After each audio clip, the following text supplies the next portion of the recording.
ನಮ್ಮ ಜೊತೆ ಮಂತ್ರಿಯಾಗಿ ಶಾಸಕರಾಗಿ ಕೆಲಸ ಮಾಡಿದಂಥ ನಾಗೇಶ್ ಅವರು ಇವತ್ತು ನಮ್ಮ ಮಧ್ಯೆ ಇಲ್ಲ. ಭಾಳ ದಿನಗಳಿಂದನೂ ಕೂಡ ಅನಾರೋಗ್ಯದಿಂದ ಇದ್ದರು. ಅವರು ಭಾಳ ಸರಳ ಜೀವಿ, ಅವರು ಭಾಳ ಸಿಂಪಲ್ ಮನುಷ್ಯ. ಅವ್ರ ಮನೇಲಿ ಭಾಳ ಸರಿ ನಾನು ಊಟಕ್ಕೂ ಹೋಗಿದ್ದೀನಿ.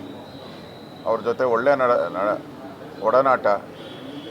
ಅವರು RSSನ ಕಟ್ಟಾಳುವಾಗಿ, RSSನ ಸ್ವಯಂ ಸೇವಕರಾಗಿ, RSSನ ಆದಿಯ RSSನ ಮಾರ್ಗದರ್ಶನ ಅದರ ಜೊತೆ ಬೆಳೆದಂಥವ್ರು.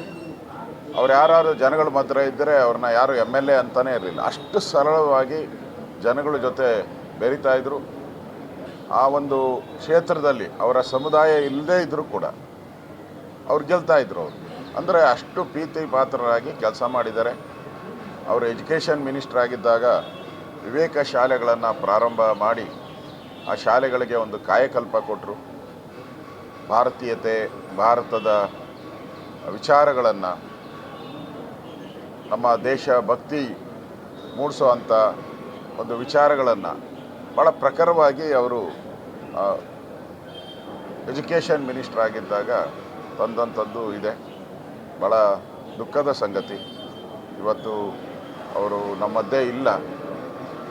ಅವರ ಆತ್ಮಕ್ಕೆ ಶಾಂತಿ ಮತ್ತು ಅವರ ಕುಟುಂಬಕ್ಕೆ ಈ ದುಃಖವನ್ನು ಭರಿಸುವಂಥ, ಅವರ ಅಭಿಮಾನಿಗಳಿಗೆ ಈ ದುಃಖವನ್ನು ಭರಿಸುವಂಥ ಶಕ್ತಿಯನ್ನು ಆ ಭಗವಂತ ನೀಡಲಿ ಅಂತೇಳಿ ನಾನು ಆ ಭಗವಂತನಲ್ಲಿ ಪ್ರಾರ್ಥನೆಯನ್ನು ಮಾಡ್ತಾಯಿದ್ದೀನಿ. ಕರ್ನಾಟಕ ಕಂಡಂತಹ ಅತ್ಯುತ್ತಮವಾದಂತಹ ಶಿಕ್ಷಣ ಮಂತ್ರಿ BC ನಾಗೇಶ್ ಅವರು.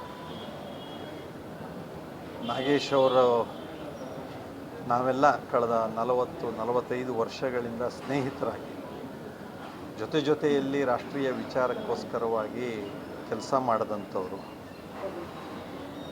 ನಾವೆಲ್ಲ ವಿದ್ಯಾರ್ಥಿ ದೆಸೆಯಲ್ಲಿರುವಾಗ ಅಖಿಲ ಭಾರತೀಯ ವಿದ್ಯಾರ್ಥಿ ಪರಿಷತ್ತಿನ ಕಾರ್ಯಕರ್ತರಾಗಿ, ಅದರ ಪೂರ್ಣಾವಧಿ ಕಾರ್ಯಕರ್ತರಾಗಿ ನಿರಂತರವಾಗಿ ನಾವು ಕೆಲಸವನ್ನು ಮಾಡ್ತಾ ಇದ್ದಂಥವ್ರು.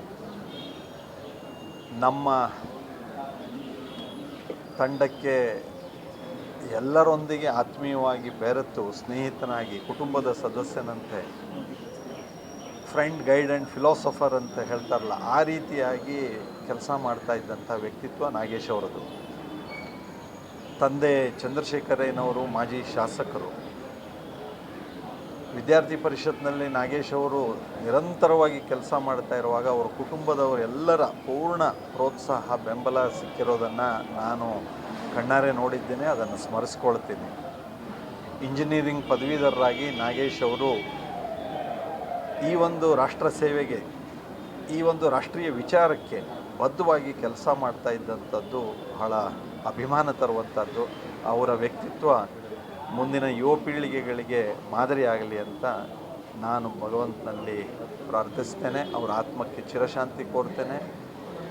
ನಮಸ್ಕಾರ.